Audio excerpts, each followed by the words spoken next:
Hello, and welcome to another episode of Let's Talk About Shh. This podcast is aimed to help you navigate your relationships, maximize your pleasure, and get the most out of your sex life.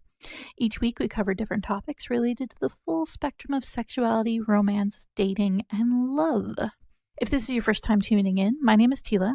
I'm a sex educator, relationship expert, and published author. I love doing this podcast because I love helping people connect with and understand their sexuality and foster healthier relationships. There is so much information out there, and often people don't know where to start, or worse, they don't even think they need to learn about relationships or sexuality or sex or gender or any of that stuff because they feel that they know everything they need to know. No one knows everything they need to know. I'm a sex educator. I don't even know everything I need to know. We're constantly learning, and we're constantly expanding the conversations we are having into new ground. So if you're struggling with an area around sexuality or relationships and you have a question that you'd like answered, please send in your questions to questions@exploresextalk.com. So what are we talking about today? Today we are going to talk about penile health. Now, when most people think about the penis and keeping it healthy, the first subjects that often come up are sexually transmitted infections and erectile dysfunction. Now, while both of these are super important subjects, we're actually not going to be addressing either of them today. If you want to know more about STIs, please check out our past podcast episode on them. And we're actually going to cover erectile dysfunction at another time in its own episode. So if we are going to talk about those aspects of penile health, what are we talking about? Many people would be surprised to know that there's a lot more to penis health than most people think. When we refer to health of the penis, of course, we're talking about the ability to pee comfortably, the ability to get or maintain an erection, and levels of fertility. Lots of things can impact the health of the penis, including things like hormones, age, medications you may be taking, and other health conditions like high blood pressure, diabetes, anxiety, or depression. The other thing that's less talked about is sex that is too rough. Did you know that it's actually possible to fracture a penis? It's true. I'm sure we've all heard the slang term for an erection being boner, but there actually isn't a bone in the penis. So how can we fracture it? Well, the penis is actually made up of fibrous and spongy tissue that is filled with blood during an erection. So if the penis is suddenly or forcibly bent, it can actually rupture the outer lining, and that is what results in a penile fracture. Now, as you might imagine, it's pretty painful. Common signs of a fracture can include immediate penile pain, a popping or cracking sound, rapid loss of an erection, swelling in the penile shaft, and discoloration of the penis due to bleeding under the skin. Sometimes the penis will actually bulge as well, and it can look a little bit like an eggplant. Most often, this happens when a penis slips out of the vagina during intercourse and is accidentally thrust against the partner's pelvis. Although it has been known to happen other ways, including very intense masturbation or trying to force an erection down. It can actually be very serious, and if this happens, you should consult your doctor. Minor cases can actually heal naturally on their own. Of course, sexual activity isn't recommended until it's fully healed. In more serious cases, surgery can actually be required. And if it's left untreated, the penis might actually heal curved and inhibit the ability to get an erection firm enough for sex. Of course, we don't want that. So, big tip here is be careful not to fracture your penis. Of course, there are some other things you can do to protect penile health. Unsurprisingly, many of these things that are good for your penis are also good for your health in general. This is often because erections are caused by blood flow, as we mentioned. So focusing on things that promote healthy hearts and low blood pressure is key. Some good tips include making sure that you're hydrated. This is a very important part. Good hydration helps our bodies continue to function at high levels. Eating a balanced diet is also very important. I know many guys and other people may turn their noses up at fruit and vegetables, but a good number of studies have actually found links between erectile dysfunction and the level of flavonoids that are consumed. Now, flavonoids are a group of natural substances with variable phenolic structures, and they're most commonly found in fruits, vegetables, barks, roots, and teas. Researchers have actually found that penis people who regularly consume food rich in flavonoids were less likely to develop erectile dysfunction. We've also discovered that certain foods can boost your testosterone and improve your fertility. Foods like spinach, avocado, or even spicy foods with capsaicin. So no two ways around it. Eat your fruits and vegetables. It will keep your penis strong. And as part of healthy blood pressure and healthy hearts, getting regular exercise can also help.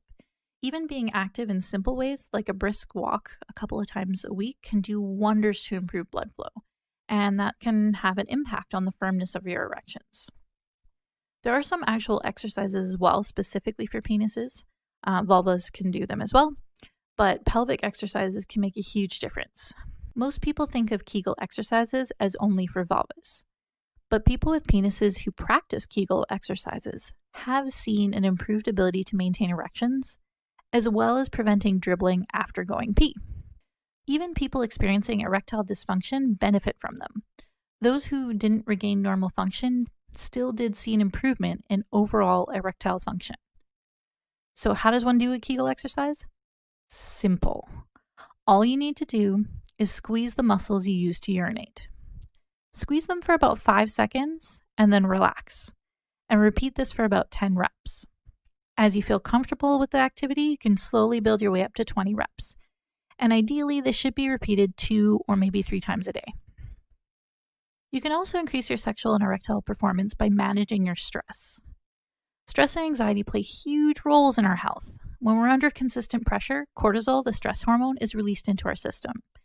Cortisol changes how our bodies respond, changes our responses to other hormones in the body, and of course, long-term stress has been proven to increase the chance of developing cardiovascular disease, which of course will impact penile function as well. Good hygiene makes a difference too. The skin of the penis and the surrounding area is super sensitive. Not that that should be news to a lot of people. But because it is sensitive, it's really important to use soaps that aren't too harsh and avoid scrubbing that area too hard. Of course, we want to make sure the penis is kept clean though.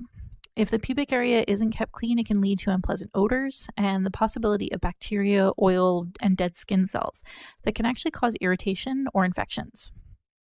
So when cleaning the penis, make sure you wash around the pubic mound and the skin around the base of the penis, as well as between the thighs.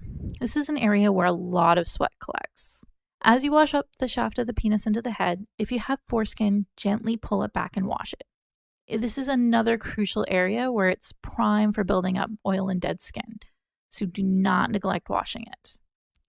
And of course, don't forget to wash the skin between the scrotum and the anus. Good regular hygiene is important, and something you definitely want to stay on top of for the benefit of your partner, particularly in the case of oral sex. Speaking of oral sex, a common question that comes up is, should people with penises be shaving or trimming their pubic hair? The answer, of course, is highly personal. Some people like pubic hair and other people don't. Use your best judgment for yourself and the preferences of your partner. As too much pubic hair can collect oils and sweat and lead to unpleasant odor, as well as the fact that people don't really care for pubic hair in their mouths, it's often considered common courtesy, at least, to keep the pubic hair region tidy. You can do this by trimming or removing the hair. If you decide to remove the hair, there's a number of different ways you can do that. Of course, each comes with its own benefits and drawbacks. The first, of course, is shaving, which is painless, a nice painless way to remove the hair. The biggest discomfort from shaving is often the possibility of rash or nicks. And honestly, it's not all that different from shaving your face. The skin is equally sensitive. So a couple tips to remember: make sure you're using shaving cream and shave in the direction that the hair grows. Also, of course, make sure you're not sharing a razor with anyone just to protect yourself against STI transmission. In the weeks following shaving, using moisturizing cream can actually reduce any itchiness from the hair growing in. So, good tip. Waxing is another option. Waxing is when warm wax is applied to the skin and pulls the hair out by the follicle. There's also the possibility of threading, which involves twisting thread around the hair to pull it out by the root. Both of these methods can be quite uncomfortable, so it does depend on your pain tolerance. I would also recommend seeing someone who knows how to do this properly over doing it for yourself. If it's done incorrectly, both methods can actually cause swelling or a rash, which can be quite painful. You can also try a chemical hair removal agent.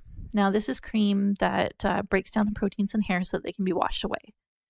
This is fairly effective and usually pretty painless, but hair removal creams can irritate the skin. So if you have very sensitive skin or chemical allergies, I would avoid this method or try it on some less sensitive skin first to see how your skin reacts. Of course, you don't have to remove all the hair. As I said, you can simply trim the area to keep the hair shorter and neat. This can simply be done with scissors or an electric trimmer.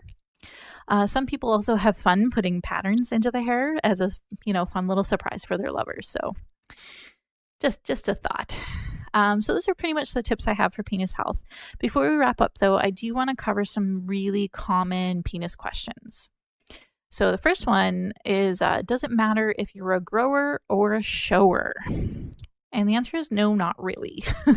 Penises come in all kinds of varieties, and that's okay. There is literally no scientific basis to believe that one is better than the other.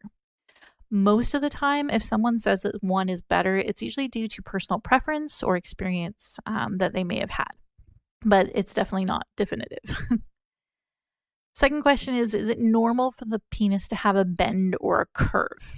And the answer is yes, it's perfectly normal for penises to have a slight curve or bend. However, if there is a significant bend and if there is pain being experienced when the penis is erect, then that might be a sign of Peyronie's disease, and that person should follow up with their doctor. Is the whole idea of use it or lose it true? Some people seem to have this notion that if you stop having sex, you're going to struggle to have sex in the future and experience erectile dysfunction. And that's simply not true. While frequent sex has been known to boost your sex drive, being abstinent or chaste does not damage or harm your penis in any way. It doesn't shrivel up and die just because you're not using it. So don't worry about that. Another common question that people have is there such a thing as too much or too little ejaculate or cum?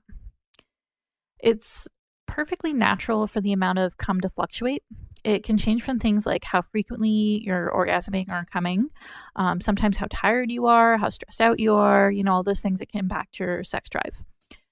There's also some research evidence to suggest that the emotional bond you have with your partner can impact the level of ejaculate or sperm that's produced. So if you haven't seen your partner recently, the first time you have sex, there's actually going to be a larger amount of cum. This can also happen if you suspect your partner is cheating. Your emotional response triggers your body to produce more sperm, which can lead to more ejaculate. So fluctuations like that are perfectly normal. However, if you do notice maybe like a dramatic change, or if it's like a continued change or like a sustained change where there's a lot less ejaculate and it's continuing on that trend, that could be caused by a number of things like depression, diabetes, medication, or certain testicular conditions. So you should definitely follow up with your doctor if you're not sure. Is it okay for your pee to change color? Yes. Urine will naturally change color depending on how hydrated you are and sometimes by what food you eat. So clear urine means you're well hydrated or potentially overhydrated. Yellow or amber is considered a normal color. Orange or brown can actually mean that you're dehydrated. Also, certain things like if you take a multivitamin or if you eat certain foods like beets, that can also change the color of your urine because extra vitamins that your body can't absorb is put out through your urine, which can change the color. However, if your urine is bloody, cloudy, blue, or even green, that can indicate that you have an infection, and definitely follow up with your doctor. Is it normal for a penis to smell? Now, we sort of touched on hygiene and cleanliness already, but if there's a strong and pungent smell around the penis, it could be an indication of urinary tract infection, a yeast infection, Balantis, gonorrhea, or chlamydia. So if the smell doesn't clear up after having a good wash, please follow up with your healthcare provider because there might be something else causing that. So that's all we're going to cover today. I hope you guys found that helpful and insightful. Thank you so much to everyone who tuned in. Don't forget, if you have any questions or if you have a follow-up question about something I said, please send that in to questions@exploresextalk.com. If you enjoyed this episode, hit that subscribe button, like it, share it, recommend it to someone else. spread the sexy goodness. And I look forward to seeing you all again next week for another fantastic episode. And of course, as always, in the meantime, please stay safe and stay sexy.